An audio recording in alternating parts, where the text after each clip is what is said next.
Guys, kami karon magpalit og pan para sa among kuan sa church. Yeah.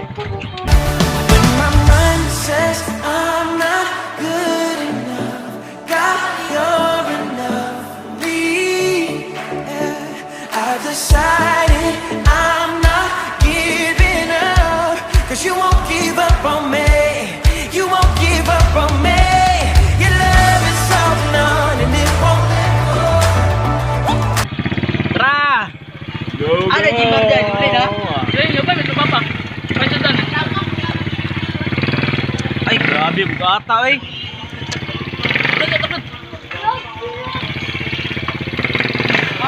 Aha! Wala may nag-vlog. Tara na! Manong! Guys, kami ang pwede pan, no? Balik pan karon na lami, pasara ng lami. Pasara ng lami. Yeah. Oh no, kami na, mularga kami. Asa na, asa na, asa na. Yeah. Kamay na lang eh. Kumay na lang, bro. Lain-lain na to, 300 mo daw. 300? Ano mo siya nga, kayo ano tanong? Ay, ingon niya. Ingani ka na, kay. Kanya nga. Oh, ingani, pero kung kanang mga imported ka. Kada mga imported ka. Ano ingani ah? Kanang mga kondo, ito ka. Kapatid? Kanang lahat. Basta 300. Ito mo niya. Medyo apike na. Ilibog pa kayo ang mga tao. Guys, paubos na me. Happy na me. Yeah. Yeah. Dapat. Ay. Ayun pa kayo guys. Ayun pa kayo. Ayun. Guys, kami na nasa ubos. Red.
Guys, nakapalit na dito yung pan. Tara, yan kayo, pinakaslupin, tulo kami slupin. Kami nagpalit. Wala mo ani. Apil pa tamtax. No? Kami na, kamo wala. Kailan kayo. Dili kami mga haunan. Tulumi ka buhok. Pero dili amo. Dili niya amo. No? Guys, yan ang guwapo yun. Wag may lamos. Wala sa pagod. Oh, abot na yun guys. Amang kan. Hi, just add me on Facebook, LBJ Naklan. Don't talk to him. Si Pang. Ano, pangit tayo pagka ano.